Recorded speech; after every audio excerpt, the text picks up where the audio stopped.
Today we take a look at two ghost stories that may be two of the most powerful ghosts I've ever come across in over 30 years of research.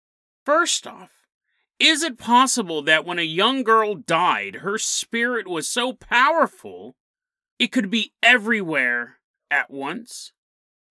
And then we take a look at the story of a young woman who recently lost her father. While losing a loved one can always be hard, we hope for proof from beyond that they're still with us. But is this father taking things too far? Today on Dead Rabbit Radio.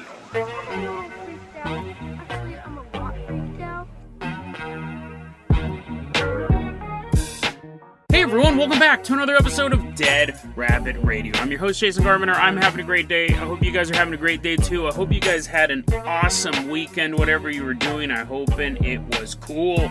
We got a lot of stuff to cover, so we're going to get started right away. First off, walking into Dead Rabbit Command right now is two more people who visited me at the McMinimans UFO Festival in McMinnville, Oregon. I got to meet 6 of you in total who are longtime listeners of the show.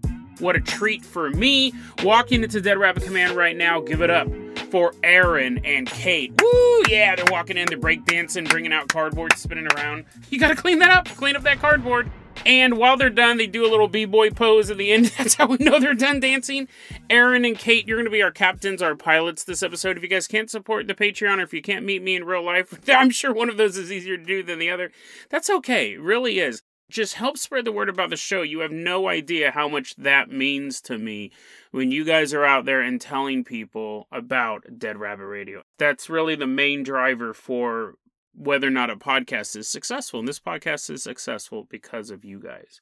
Oh, and before I go any further, you'll see the artwork for today's episode. You see those cool little buttons? Kate made those. Those are custom buttons. She gave me that set, and she gave Sabine was at the festival as well, gave Sabine a set of aren't those awesome? Those are so cool, and I would love to give you a link where you could purchase your own. That's the Mongolian Deathworm, a gray alien, and the Loveland Frog, little cryptid. The art style is adorable, everything about it.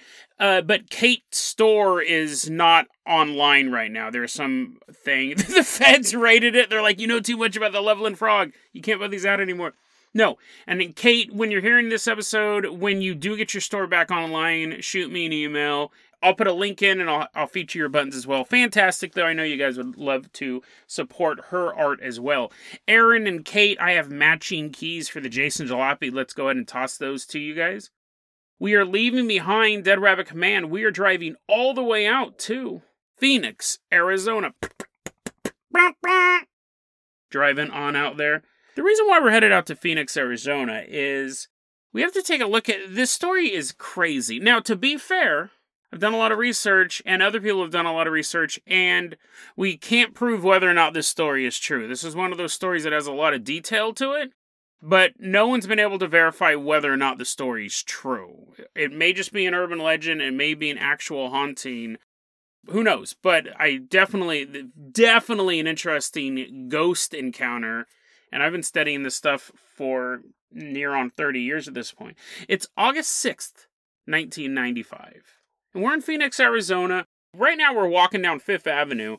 And this location is 5th Avenue. If you're in Phoenix, you can check this out. You may not want to. It's kind of spooky. On August 6, 1995, on 5th Avenue, between Roosevelt and Fillmore Streets. All their streets are named after presidents over there. A 9-year-old girl is crossing the street. She's crossing 5th Avenue. We don't have a name for the girl. It's weird, isn't it, that we have a specific location, we have a date, and all of the events that go on, but we don't have a name for this girl. We're going to go ahead and call her Samantha, though. Samantha, 9 years old, is crossing the street, and a car appears out of nowhere.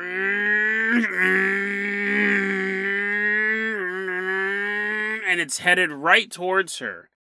The car hits this young girl. I'm not going to do that sound effect. I thought about it for a second and said, nah, I'm good. The car slams into this 9-year-old girl, and she is grievously injured. The driver kept going. Maybe if he had heard a sound effect, maybe he would have stopped. We don't know.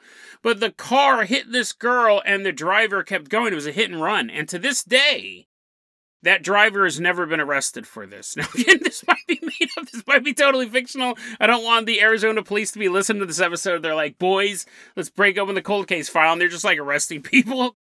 Now, obviously, this is going to draw a lot of attention, right? I've been to quite a few car accidents. I've seen quite a few people die in car accidents. And it is a circus. Like, people are standing around. A lot of people are trying to figure out what to do. Once I was trying to help a woman who'd been hit by 2 cars, and someone broke into my car and stole my backpack. It was on Watt Avenue out in Sacramento, North Highlands area. So if you know the area, you're nodding your head. Yeah, that makes sense. Someone would break into your car while you're attending to a dying woman in the middle of the street.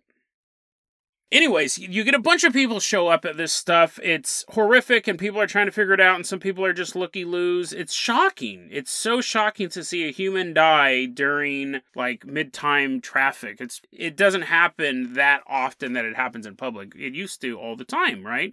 Back when, like, you were in medieval times, you're seeing people get killed all the time. You're, like, carrying hay on your head back to the village, and a bunch of, like, knights ride up, and they're just, like, smashing peasants in the head, and you're just like, oh, he doesn't smash me in the head. If he does, I'm wearing this giant thing, I'm holding this basket of hay on my head, I'll be okay. You saw it all the time. People died right in front of you, and we didn't have places to put the dead and the dying. It was called Grandpa's room. It was called Grandpa's room at the house. But we've become so used to just kind of shuffling the dead aside that it shocks us when we see people die in real life. And so the reason why I say that is you have a ton of witnesses to what's going on at this scene. The medics show up, and they're trying to save this young girl's life. But a couple blocks away, a wife is preparing dinner while her husband sleeps upstairs. He's snoring away, and she's like, cutting sandwiches or making spaghetti or whatever. Making spaghetti sandwiches. And she's standing there in her kitchen, and all of a sudden she gets a vision of a girl she's never seen before. She has a vision of a girl she's never seen before, and this girl standing in front of her, and the girl says, I love you guys so much. I just wanted you guys to know how much I loved you. And the vision disappears. At the same time, when her husband was sleeping upstairs, this is so fun. I don't know why the girl did this. She loves them both, right? She appears to the wife and goes, hey, I love you guys. To him, he was sleeping upstairs, and a box fell and hit him on the head. He's like, ah. I don't know if he was actually an ogre. I don't know if he made those noises, but they've linked those two events. Like, the girl woke him up. Didn't give him a vision, but threw a box at him, appeared in front of the wife. On 19th and Camelback in Phoenix, Arizona, there were these 2 girls walking down the street, and in front of them, they see a woman walking with a little girl. And the 2 girls thought it was weird because they didn't know who these people were. They were walking down the street. This girl in front of them with her mom kept turning around and smiling and waving at them. And her and her mom would continue to walk down the street, and then the girl would turn back around and smile and wave. The girls didn't really even put 2 and 2 together. They thought, that's fine, little girls being nice, but it's a little weird, right? She keeps looking back at us. Maybe once or twice would have been fine. Later on, apparently, when they were watching the news or hearing about this tragic hit and run with a 9-year-old girl, they realized that was the girl in front of them. The girl who was walking with the woman was Samantha. At the scene of the accident itself, right? We're back in this tableau. And there's medics, they're trying to keep this girl alive. It is a futile mission. This girl does die. But they're trying their best, right? Traffic has stopped on this road. People are standing around watching the valiant efforts of the medical technicians. And they see them get the gurney out and put this little frail body on the gurney. And they wheel it and they put it in the back of the ambulance. They activate the ambulance sirens. And as the ambulance begins to drive away, people who are standing there see Samantha. Now, if you've ever been, you're like, oh, Jesus, she's in the ambulance. Of course I see her. No. If you've ever been in an ambulance, I've been in quite a few, the windows are higher than the gurney. Otherwise, you'd be like sitting in traffic. You're like rocking out to the Jonas Brothers. And then you have these giant transparent windows in an ambulance. And you see blood squirting everywhere. They're like, more gauze, more gauze. They're trying to heal them. No, you can't see everything in an ambulance. They have those little windows. I wonder actually why they have those windows in there. Is it so the people in the back don't get bored? So the technicians in the back don't get bored. They're just sitting in a giant metal box all day. At least they can look out the windows and go, oh, look at that guy's a big fan of the Jonas Brothers as they see you dancing.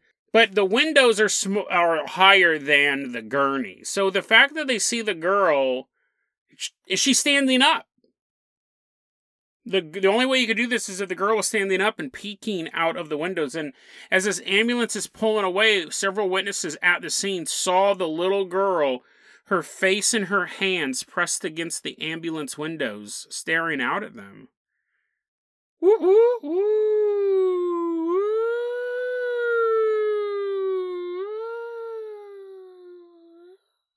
The ambulance drove away.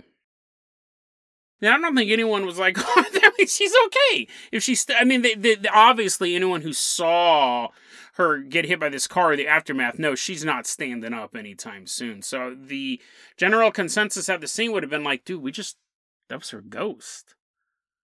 There's no other way to explain that. The ambulance is driving away and she's standing up with her face and her hands pressed against the window. The story goes that these sightings were reported over the next few months to her mother. They actually went to Samantha's mother. I saw your daughter. I saw your daughter's ghost. I guess I should have said that. I should have said that first. So you saw my daughter? She's alive? Oh, you added the ghost part. And you could argue, this is an interesting story because on the one hand, when you have this much information but you're not able to track anything down, it is really, really suspect.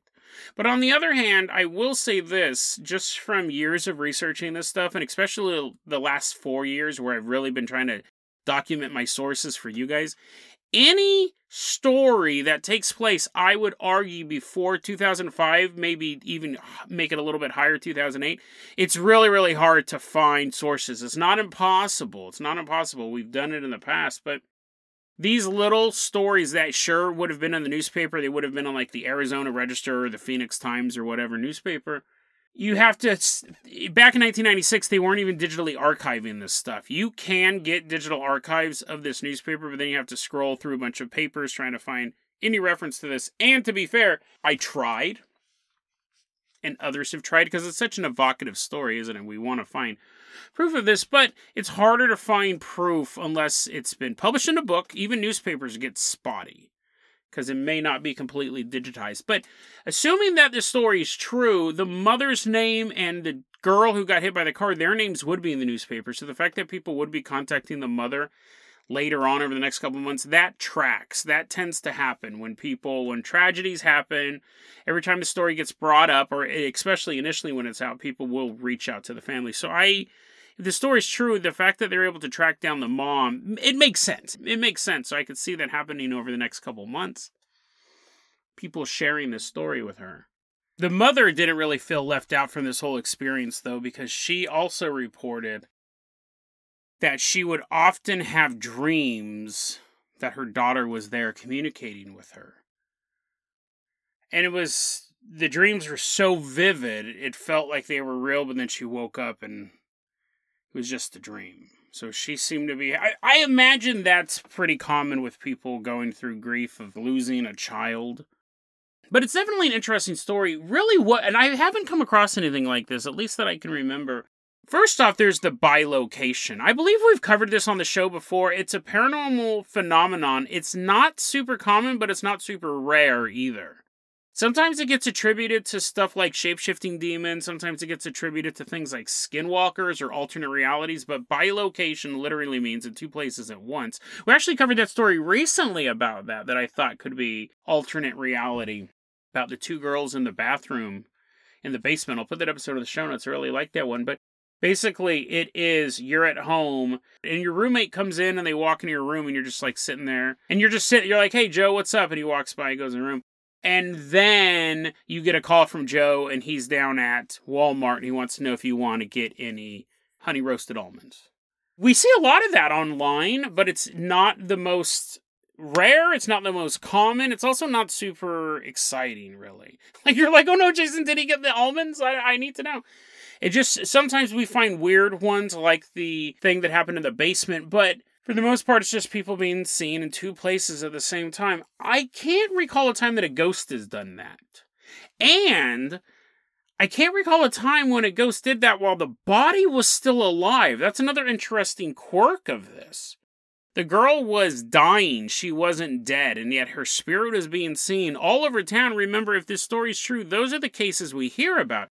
Those are the cases where people felt the need to report it to someone else or to track down this mom. There could have been some 52-year-old bachelor sitting in his apartment, and he's flipping through the channels, and then all of a sudden there's a 9-year-old girl going, "Hi!" And he's like, I'm not going to tell anyone that. People are going to think I'm insane. I'm just going to ignore that even happened. Or there could have been people who were doing things, and she appeared to them, and they didn't notice her. And she just moves on. She's, oh man, that's the second worst thing that happened to me today.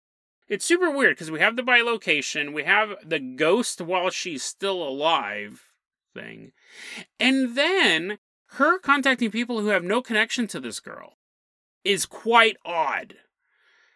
I don't even know how to classify that.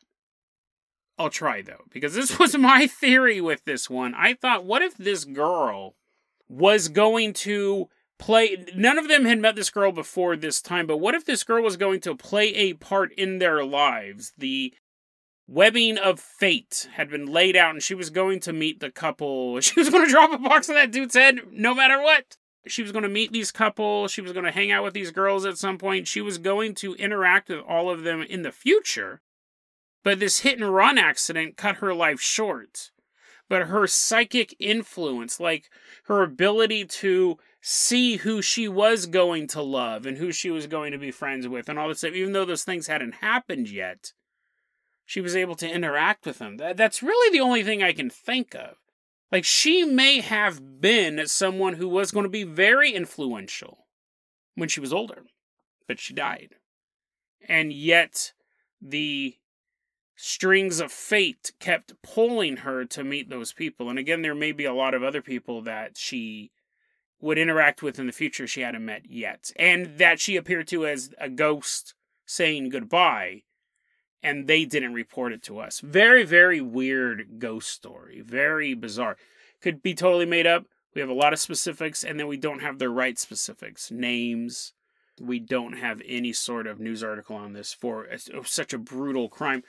But fascinating story nonetheless. Was this girl destined to be a very influential person in a lot of people's lives? We don't know, but a tragic and fascinating ghost story nonetheless. Aaron and Kate, let's go ahead and get you in that flight uniforms and toss you the keys to the Carpenter Copter. We're leaving behind Phoenix, Arizona. We are headed all the way out to a small town somewhere in America. It's funny because longtime listeners of the show know that I don't do two of the same story per episode. I always do like an alien story or a ghost story or a true crime story and an alien story or a demon story and some dude eating his poop. Like, I always try to mix it up, but both of these stories, because they involve some of the most powerful ghosts I've ever come across, I wanted to include them. A little compare and contrast. Because in that last segment, we had a girl simply saying goodbye. But the fact that she was everywhere all at once, super bizarre. And the fact she was interacting with people who had never met her. Very, very weird. That's a power level you don't normally see in a ghost. This one, I would say the same thing. This is a power level you don't normally see in the ghost. The question is this good? Is this a good power level for a ghost to be at? Should ghosts be this strong, basically, is what I'm saying. In this story, we actually have it from the horse's mouth herself. A young woman is telling this story. This happened to her, and she's talking about this online. And what I love is that you can actually look through her posting history and see this is the first time she's ever posted anything paranormal. That's usually a pretty strong... What's the opposite of a red flag? A green flag? Is that a thing? Or is it just no flags? Because like a red flag is a sport thing. It's a really good no flag. Because if you look through her posting history, she's like buying antiques and talking about a bunch of normal stuff, and then she's like, oh, by the way, this happened. If she's constantly talking about Omega-level paranormal events like this one, then I'd go, oh, she's just a fiction writer. Someone did that recently. There's someone posted in the Cheerleader subreddit that, yeah, I am subscribed to that one, that her friend became a cheerleader. Her friend used to be a nerdy girl who played video games and watched Marvel movies or whatever, and then she joined the cheerleading squad, and now she's a drunk slut. What should I do? And that's not what the cheerleading subreddit's for. It's for just photos of hot college cheerleaders and hot professional cheerleaders. So people are like, that's not what this is for. You go somewhere else. But I decided to click on this person's profile. They, before going to the cheerleader subreddit, they're very active in a subreddit. I hate Reddit for reasons like this. I hate Reddit for reasons like this. They have the most despicable, disgusting subreddits where just gross people hang out. This is a subreddit called Bilocation. This isn't even the worst I've seen. Bilocation is a subreddit where it talks about women getting hit on the head with mallets or drinking like magical juice or joining the cheerleader squad and becoming drunk sluts. Like, it's a whole subreddit dedicated to that. And that's where this person had spent most of their time posting, was on the Bilocation subreddit. You could dismiss that cheerleader thing, right? Because that didn't happen. They're just reliving their fetish on the cheerleader board. Keep your filth off of my hot college cheerleader photos. This one, though, because we have this person named Nipley, and everything they post about is antiquing, and then they have this story, it makes it way more believable. Now, we don't have Nipley's real name. We're going to give her the name Judith. If that's her real name, just guess. But anyways, Judith tells this story. She said not long after her father had passed away, she was driving to work. And all of a sudden, Judith wasn't Judith. Well, part of her was. But it was like Judith took a back seat to another force. Judith, as she was driving down the road, says that she felt her father's presence enter her body. Specifically, she said, I felt like he was looking through my eyes. He was inhabiting part of her psyche. And not only was her deceased father looking at the world through her eyes, he then looked around. So it's like he's gained motor control of her as well. She says, I remember driving, I remember my father being inside of me, taking over and looking out through my eyes, and I looked around the car, stared out at the road ahead of me, and looked into the rearview mirror.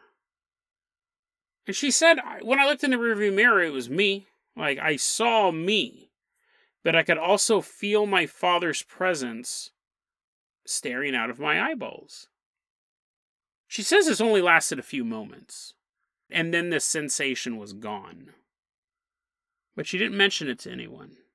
Right? This is one of those things, like, if you came home and there was a 9-year-old girl sitting in your living room and she was waving at you, and then she disappeared, you after you picked up all the groceries that you dropped and washed your pants, you may or may not tell anybody, right? Because it sounds insane. It sounds absolutely insane. And this is something, she's like, I didn't tell anyone that this had happened. What are you going to do? Part of the grief process? Right? Who knows? People don't really know until they're going through it before. I've never heard that before, though. I've never heard someone say, yeah, I really miss my dad, but it's okay because every so often he's in my eyeballs. But everyone grieves differently, right? Maybe it's just part of the grief process. However, that weekend, Judith was at some sort of family gathering, and one of her brothers pulled her aside and said, this is going to sound crazy. And I know it sounds crazy, but I gotta tell somebody about this. He said the other day he was sitting on the couch watching TV, and his 2 kids were just playing in front of him. And all of a sudden, he felt a presence inside of him. He told Judith, he goes, I don't really know how to say this, but I'm sitting there, I'm watching television, my kids are playing, and then all of a sudden, Dad was inside of me. I could feel Dad staring out of my eyes. He was seeing what I was seeing, or I was seeing what he was seeing. And he watched my children. I sat there and stared at my kids while Dad was staring at my kids. He was inside of me, Judith. I feel like I'm going nuts. It doesn't make any sense, does it? But a few moments later, the feeling passed. A long time ago, I did an episode called The Judas Complex. Can a ghost possess a person, or can a ghost possess a human? Something like that. I'll put it in the show notes. And that was basically asking the question, we know demons can possess people. Can ghosts possess people? That was such a specific example because Judas Iscariot, he's the guy who betrayed Jesus for 30 pieces of silver, sold him out to the Roman authorities, which led to Jesus being crucified. Yeah, him, right, because he's such a high level in like the religious community. Everyone knows who this guy is. Demons were giving him high fives, and they're all burning his hand. He's like, oh, I made the wrong choice. Ah! That would make sense. That would make sense to be able to be possessed by a diabolical character in religious history. But a run-of-the-mill human ghost, I don't think I've ever come across a story like this. Generally, when people get possessed, it's demonic. There are stories where people like go to a house and there's like a malignant spirit there, and that spirit can influence your thoughts. We've covered stuff like that. That's not super rare in paranormal phenomenon. But the idea, again, that is more of the location. But as far as a possession like this, outside of any other sort of vortex or mystical energy going on, outside of some sort of person of huge religious importance, that would make sense that stuff could possess you or influence you. But the fact that they're driving down the road and they're sitting with their kids and their father is going inside of them, I cannot think of another time that this has happened. Driving down the road, possessed by a ghost, not a demon. There's no protection against it. If this story is true, this is one of the weirdest and most dangerous ghosts we've ever covered. We've covered ghosts that have murdered people. But the idea of a ghost possessing their living children, that's so dangerous. That's so dangerous. One of the things that we look at when we talk about ghosts, ghostly phenomenon, like why do ghosts exist? We obviously have the skeptical answers. They don't. Then we have answers like, I often say sometimes ghosts are just a recording, like a background noise, a high emotional event has left its psychic thumbprint on a location. It's not a ghost you can interact with, it's just a recording. And then sometimes we have people who can't move on, who can't let go. And those ones, you have to accept that you're dead. And if you don't accept that you're dead, that is going to cause some serious ramifications, not just for your immortal soul, but for anyone else in that environment. You have to move on. And generally, the idea would be you stick around as a ghost because you can't move on. You want to see how things play out. You're really waiting for the new Batman movie, so you're just kind of floating around. But you have to move on eventually. It would make sense because you would be separated from your mortal body. You're in this new reality, basically, but you're still floating around Earth. And you go, there's nothing for me here. I can't communicate with anyone. All the other ghosts here are super crazy. They're super maniacal, but those Victorian chicks, woohoo! I'm gonna go to England a little bit more and hang out with those sexy ghosts. But I gotta move on. But if a ghost had the ability, if someone died and then they had the ability to go into their children's bodies, why leave? Why would you? Why would you move on? You can communicate. You can watch your grandchildren grow up. There'd be no reason for you to go. And there's no way to make you. There's no way to make a ghost move on. A lot of times you're trying to convince the ghost to go to the tunnel, that they're dead, and to have peace with that. And the afterlife isn't scary. There's a beautiful place waiting for you. You couldn't say that to someone who's sitting there eating quart after quart of Haagen-Dazs in their daughter's body. You're like, there's something beautiful, and there's something beautiful right here. There's more Haagen-Dazs. I'm just going to eat all this stuff. And if I destroy this body, who cares? Then it'll just be me and my daughter floating around as ghosts. And I'll teach her this trick. We'll just keep going into people's bodies. Taking them over. If this story's real, this is terrifying. Because it means that ghosts don't have to leave. It means ghosts can stick around and not in a little Casper way where they're flown through walls. They can just take over a new body. At that point, they're not a ghost. At that point, there's some sort of new entity. Possession is really, really hard, and there's a lot of rules over who you can possess and how to get rid of a demon. This is breaking those rules. This phenomenon is breaking these rules. Super dangerous. Super, super dangerous. And I feel like I'm just stating that over and over again, but I almost feel like I'm not stating it enough. If this phenomenon is correct, it can change the way that the world of ghosts interact with the world of humans. I've mentioned on a couple of recent episodes, paranormal stories are coming a lot harder to find. New ones. New stories. I just found this story about 2 days ago. But it's a lot harder, and I spend a good 20 hours a week looking for stuff to talk about. They're getting harder, and I mentioned in a recent episode, I wonder if something's happening in the world of the paranormal, and that's why things are quiet. And then we covered a guy who's a professional ghost hunter, and even he said all these famous places in England, they have way less ghostly activity over the past 2 years than they've ever had. Even really, really famous, well-known haunted places, stuff's not getting reported. I've said before, something might be happening in the world of paranormal that's causing these forces to retreat or stay hidden. What in the world is this? If this is any indication of what it could be going on in the world of paranormal, we got some serious problems. If ghosts can possess people like that, this is so dangerous and so terrifying. Listen, I'm not trying to give Judith any heat. Like, if she found comfort in this and her brother found comfort in this, cool. I don't think they did. The post seemed to be a little alarming. Like, why is this going on? They did post it. My father just wanted to see what his children were doing, but Nipley is not posting a lot of stuff about ghosts. Ghosts don't do that. Ghosts may appear in the room, in the corner of the room, and watch the kids, and you may not even know that your dad's there. Maybe you smell his cologne. Maybe you smell his cigarettes or cigars. That's super common. The ghost coming back to visit. But the ghost possessing you is so rare.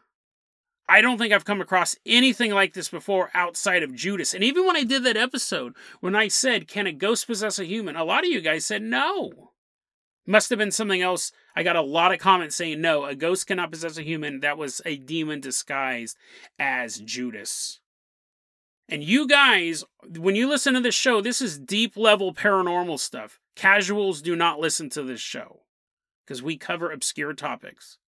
You want to hear about the Bermuda Triangle or the haunting of Whaley House, there's 100 other podcasts out there for them. You get ghosts. You get paranormal phenomenon. You understand this stuff. So when I stated a question like that, a lot of you guys are like, no, there's nothing in the literature. There's nothing in the lore to say that a ghost can possess a human. A ghost can make a human feel uneasy. A ghost can haunt a doll. A ghost can haunt a car. A ghost can haunt a house. You can go to that house and you start to feel these horrible feelings and stuff like that. But a ghost entering a human? No. And up until recently, I would have agreed with you. But if Judas was a demon, what's this? Ghosts not going into the afterlife, that hurts them. They're just sticking around, and they're lingering, and they're not moving on with their spiritual journey. Ghosts sticking around and possessing humans, that's brand new. That's dangerous. And we have no way. If the ghost doesn't want to, we have no way of getting them out of these human bodies. None. So is this a one-off story? Or is it the start of a terrifying new trend? We don't know. If this story is real, and if events like this continue, we have no idea what can happen next. The world of the paranormal, as chaotic as it is, does have rules. Or at least it did. Until the day a young woman was simply driving to work, and her father crawled behind her eyes.